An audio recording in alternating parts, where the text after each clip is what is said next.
আজকে আমি অনেকের প্রশ্নের একটা উত্তর দেওয়ার চেষ্টা করেছি। তো অ্যাকচুয়ালি অনেকে আমার কাছে প্রশ্ন করে যে মাছ, মাংস, ডিম এই খাবারটা কি আমাদের খাওয়া উচিত না উচিত না।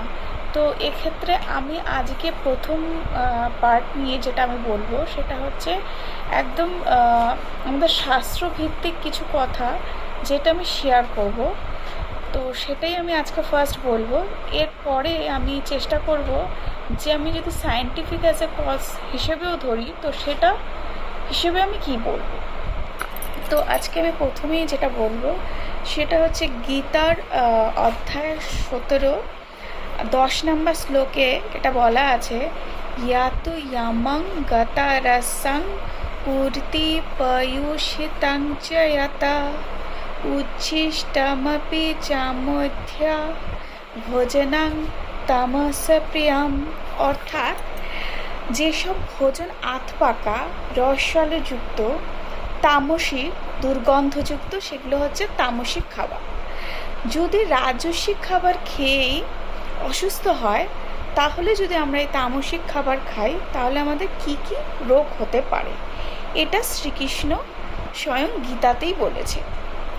এবার আমি যেটা বলবো সেটা হচ্ছে মনু সংহিতায়ও বলা আছে 5 নম্বর অধ্যায়ে 15 নম্বর শ্লোকে বলা আছে, অনুমত্তা বিশ্বসিতা নির্হন্তা ক্রয় বিক্রয়। অর্থাৎ যে মনুষ্য যার মাংস ভক্ষণ করে পরজন্মে সে ভক্ষণকারীকে ভক্ষণ করে।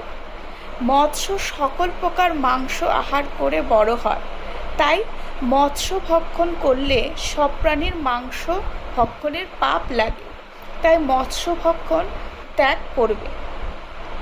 এবার দ্বিতীয় বলবো আমি, মনুস্মৃতিতে লেখা আছে, সংস্কর্তা চপহর্তা চ খাদক সেতি ঘাতকা।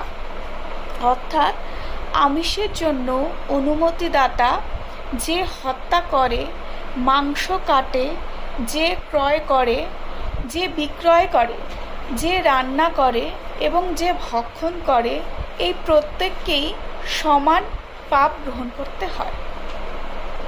আশা করি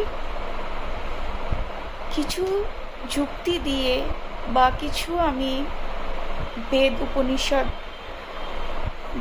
শাস্ত্র থেকে কিছুটা যে গ্রহণ জ্ঞান নিতে পেরেছি তাতে আমার মনে হয় সম্পূর্ণভাবেই লেখা আছে আমাদের শাস্ত্রে যে মাছ, মাংস এগুলো ভক্ষণ করে একমাত্র রাক্ষসেরাই। আমরা যারা ঈশ্বরে বিশ্বাসী তাদের এই ভক্ষণটা বন্ধ করাই উচিত।